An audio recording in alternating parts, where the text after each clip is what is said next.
A reading from What If It's Wonderful? Release your fears, choose joy, and find the courage to celebrate. This is from page 6. There are many faces of self-preservation when life feels unsafe. Behaviors we use as a shield to protect ourselves from pain. You might blame someone else, thinking of all the ways the other person could be different so that you might feel okay. You could anesthetize your pain by binging on pleasures that numb but do not satisfy, such as television, food, or online shopping, only to confront the same pain when the credits roll, the plate is scraped clear, or the bill comes.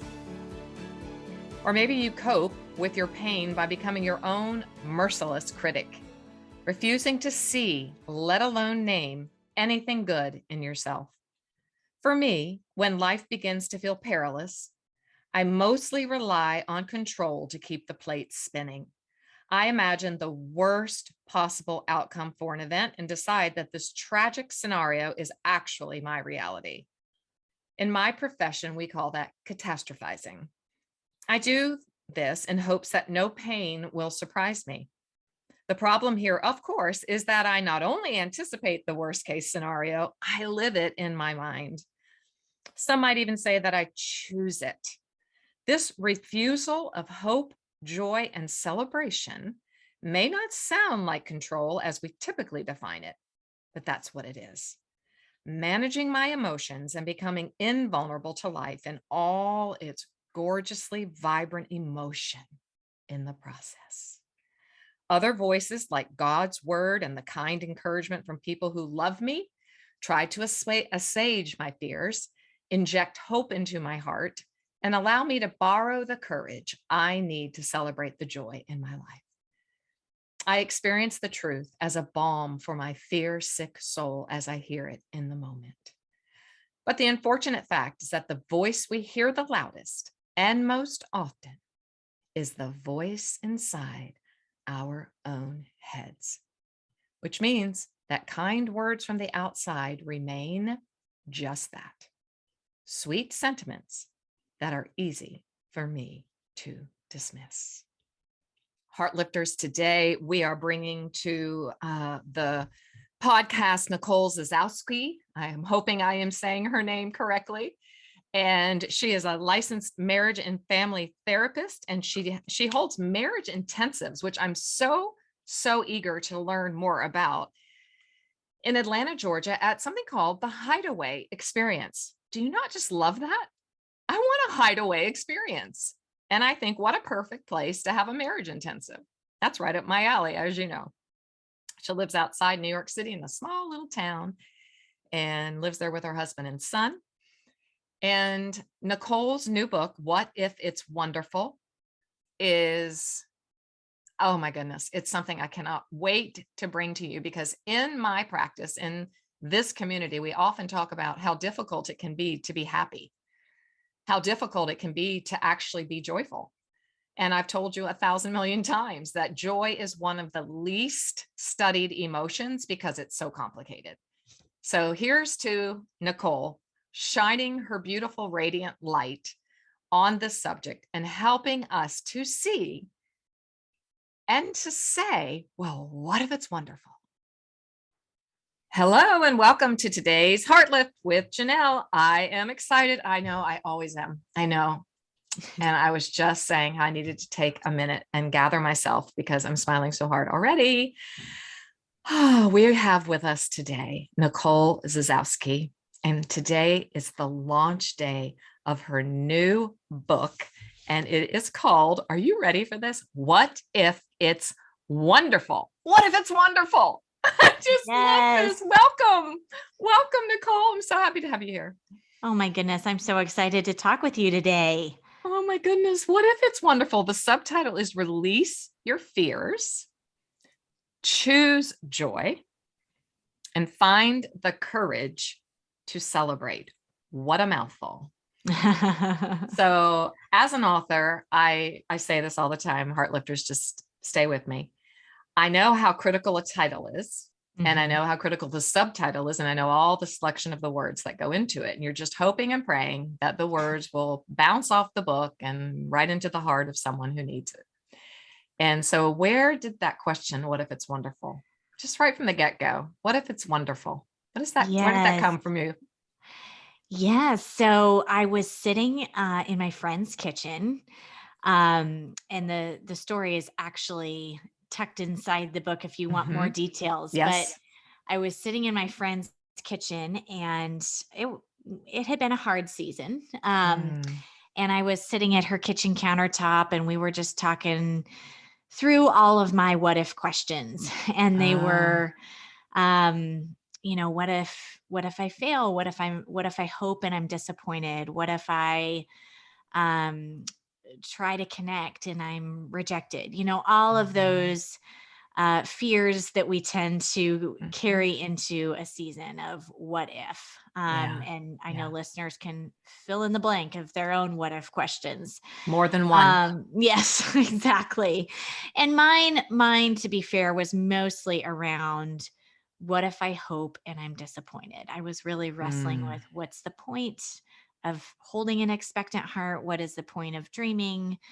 Isn't it easier just to practice the worst case scenario and practice disappointment and rehearse disaster?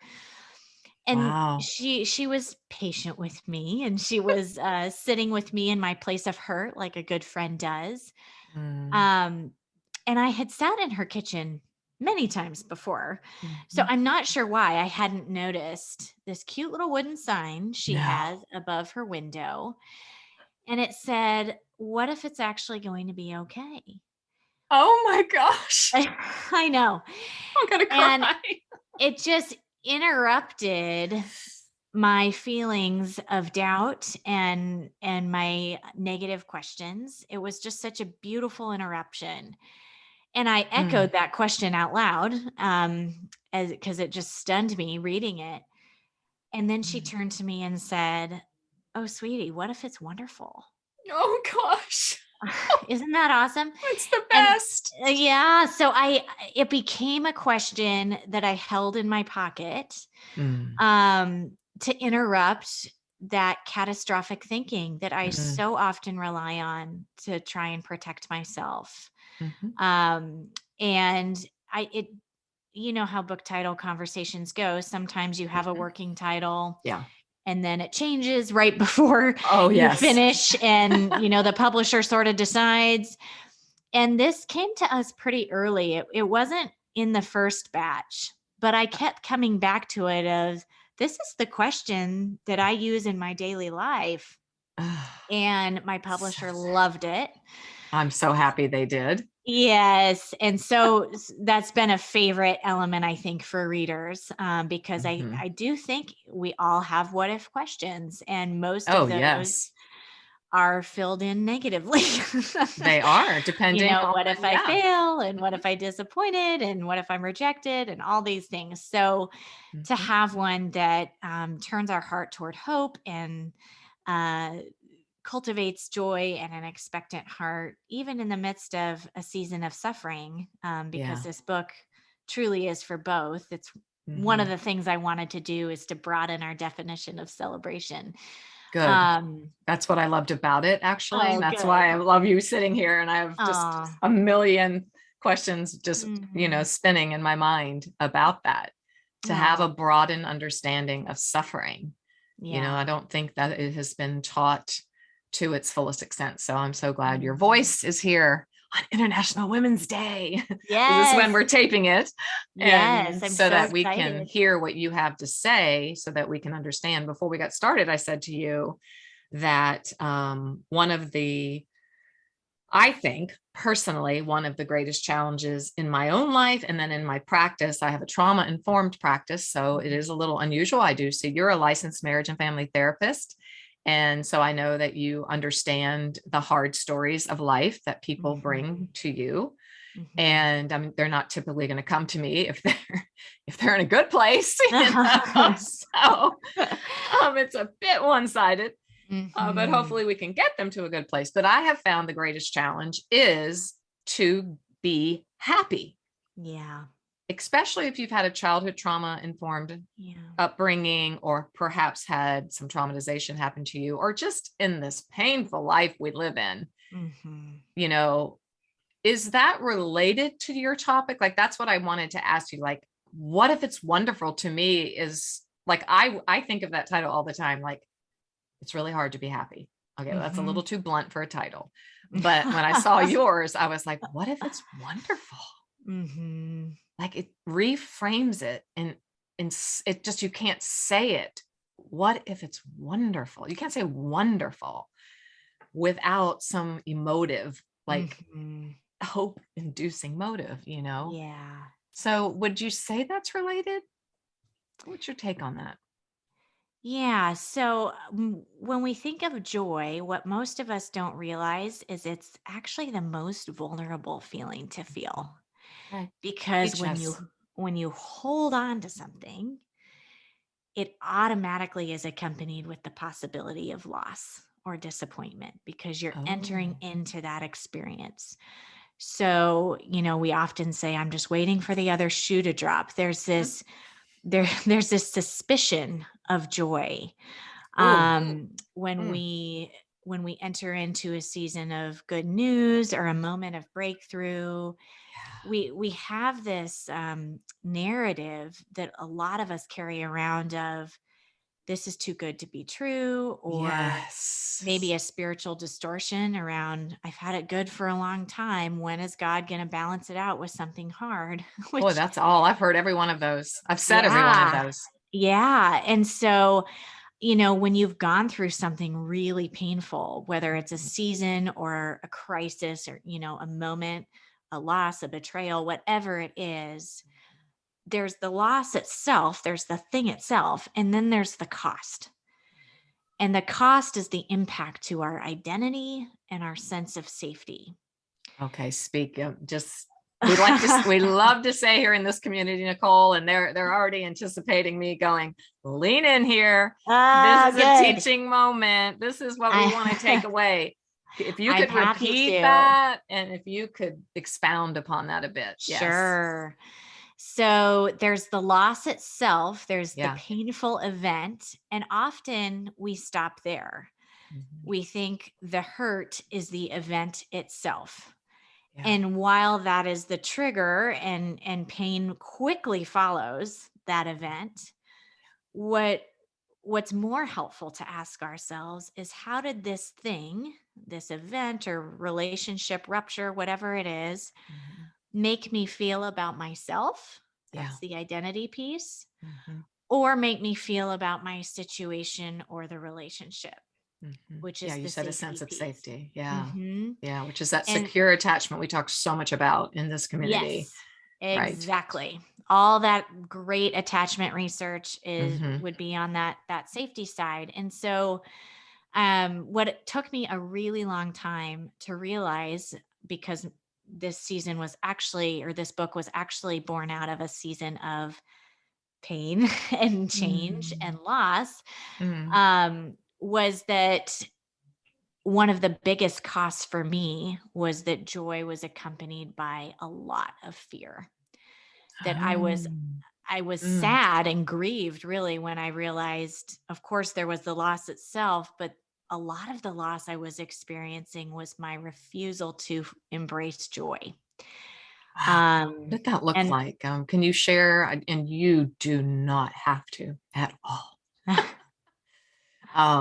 Share a picture of that suffering. Like, what was that, and how did yeah, you refuse that joy? yes. And Okay. if you're interested, I'm happy to I'm share so it interested. here. And if you're interested, that story is outlined in my first book, From Lost to Found. Perfect. Um, Okay. if you're listening and want to hear more. Oh, I think um, they're hand in hand. I mean, the journey, yeah, what you're referring to, Nicole, is your first book, From Lost to Found. And the subtitle is what got me. yeah, yeah, Giving up what you think you want for what will set you free. yes. And I told you before we came on, I was so tempted, because that's where I'm sitting right now in my own Mm, personal life, is giving up what I think I want mm, for what will actually set you free. So I think these books are so intertwined They are. that you can't They're just buy very, one. I have both. I got them both on Kindle, oh, thank you. and I encourage everyone to do that because I think I'm going back and forth, it's kind of been cool.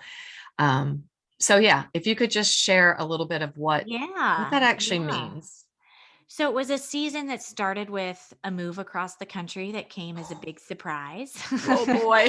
Yikes. I was very settled in my life in California. Oh, California. I know. I was born there. Oh, it's such a wonderful place. Mm-hmm. And, I describe my life there as comfortable, not in the sense that it was luxurious Mm-hmm. or opulent in any way, but, I've learned that sometimes the enemy works through attacking in a really obvious way, but often, at least in my life, his work has looked like more like making me comfortable without Christ. Yeah. Oh, whew. And that is the perfect description of what my life in California was, although I didn't realize it. Yeah. I had a strong faith and I had a love for Jesus, but I didn't realize that my identity and security were more invested in my hard work, my accomplishments, pleasing other people, my own performance. And when I Wow. left, quite suddenly, for my husband's job, I couldn't take those things with me. Oh. And I realized that my sense of self was attached and invested in all the wrong things, and it Ouch. crumbled. But what that gave me was an opportunity to rebuild on a firmer foundation. And it gave me empty hands to receive Christ in a way that I had not before. Did Um, that take a while? Oh, a really long time. I'm not sure. Okay, good. Yeah. I think we're still going on that journey. Yeah. Yeah. That's kind of a lifetime journey, maybe. Right. Yeah. 12 years later, I think we're still 12 years working. it's been. Okay. Yep. All righty. And then, but little did I realize that was just the beginning of that season. My husband and I suffered through 5 miscarriages in so many years. Oh boy. Wow. So you didn't Just have any children at that point when you moved across the country? No, we did not. We were really young, had only been married a year. Okay. And in the process discovered a diagnosis that there was no cure for, but would make it more likely for me to miscarry a pregnancy than not. Okay. I've just gone through that with my daughter-in-law, actually, the last I'm 6 so years. sorry. Oh, I'm so But sorry. goodness, Okay. they're right at 10 weeks from their second transplant. So we're just hoping and praying, but that is agony. It is. Agony. And So thank you for opening up your heart, and because I know that your story is definitely going to heartlift someone who is in the agony of that. So you're moving across country from all the comforts. Little baby eagles are being pushed out. I know. I love how the mama eagle gets the babies out of the nest. And I think God does the same. He just takes away everything that's comfortable. Yes. And that ended up, for obvious reasons, being the best thing that could ever happen to me. Wow. But it was really painful. And of course, that chronic loss. And 5 years and was it 5 years, 5 miscarriages? Yes. About? And then periods of not getting pregnant at all mixed in there, and, failed fertility treatments and just a lot of different losses from different angles in the fertility conversations. It's tough. It was. And so tough. I get you're a trauma-informed therapist. There was a trauma to an exam chair for me. And without a doubt. I got chills. Yeah. Oh, tick tock of the clock. Been there. Yes, I can feel it. It's rising in me. I'm feeling very. You understand. I do. So yeah, I don't think our seasons are ever all pain and all joy, but Hmm. we did start experiencing some breakthrough. We now have 3 children. You have 3. Yes, Oh, by God's praise be to grace. God. Oh my Yes. goodness. All by natural birth or some brought to So you by other my ways or? Yes, God worked through the miracle of IVF for the Yay. first Oh. for our first son, and then I had several that was not working. Mm. And I had several failed treatments and was at my lowest spot, sitting in my fertility doctor's office. And he told me, like, there's nothing more I can do for you. I don't know what to Yeah. do. Yeah. And I Wow. didn't know that I was pregnant with my second son At at that that time. time? Yeah. Oh, Yeah. Nicole. Oh my goodness. Yes. Oh. It was such a delightful surprise. That was Charlie. And then Charlie. Love yeah, it. and Love he it. is determined as ever. So the Yeah, fact that he's that here, was baby. him, How old is he? he is not just shy of 2.5. Oh, he's a wee one. And how old's Yeah, your oldest? 6. Oh my, you have 3 Yeah. under 6 and you're sitting here with me. Yes. And so my second 2 are 14 months apart. Oh my gosh. Yeah. So my daughter, I always What? thought, our story, we're just going to have miscarriages in Yeah. between our Mhm. kids. And so we gave up the notion that we were going to plan anything. Yeah, So absolutely. we Yes. were taken, we were very aware of our lack of control.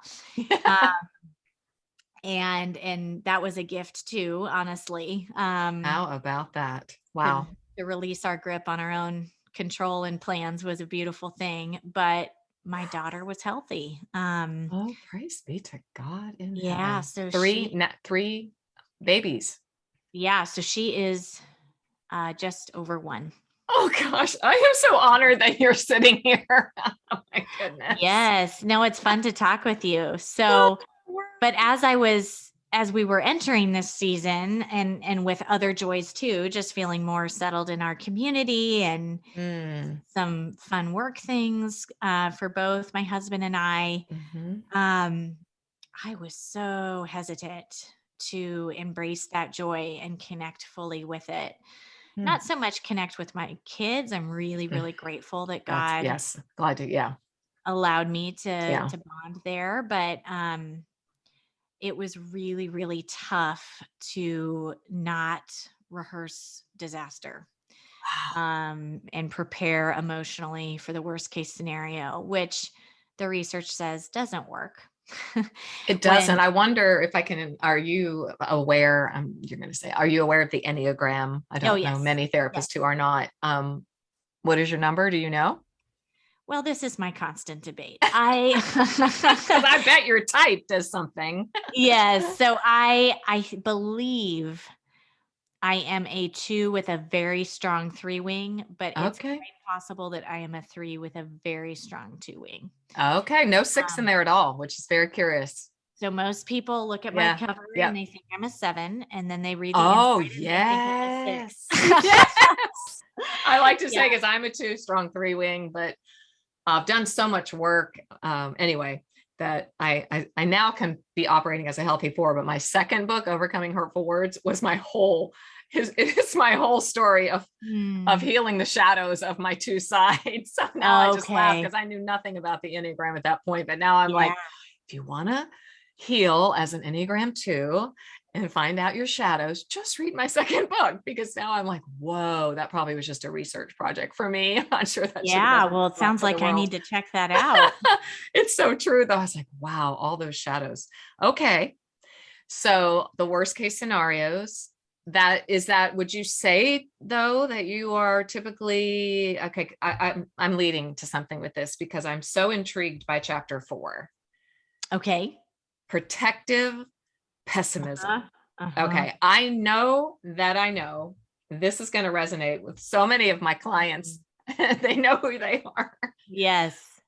Can you describe for me, because I think it's probably related to what you're talking about, Yeah. What on earth is protective pessimism? Is it something you made up yourself? Is it a true diagnosis? Inform us all. I need to know. I need to know. So, as a therapist, I practice a model called restoration therapy. And Oh. we would say that when you feel emotional pain, either about your identity or your sense of safety, Hmm. we tend to protect ourselves in one, two, three, or four, all four of four ways. Okay. Huh. Blame, Mm-hmm. getting really angry, Yep. sarcastic, everything is Mm-hmm. everyone else's fault. Shame, Mm. beating ourselves up, Oh, we talk a lot about that inconsolable. here. Yes. Yep. Mm-hmm. Okay. And that you um, have a whole chapter on that as well. yes, Yes. exactly, because that's Okay. related to the conversation. And then control, lots of Ah. faces of control. This is a tricky one because in American culture, a lot of those things are really celebrated. Mhm. So performance, perfectionism, micromanaging. Yeah, I'll raise my hand here. Mhm. Yep. Lots of Literally type controlling threeness other there, people. Enneagram type threeness, but Yep, also the twos, right? Just for our yep, Enneagram informed listeners, right? yep. Achievement oriented. Mhm.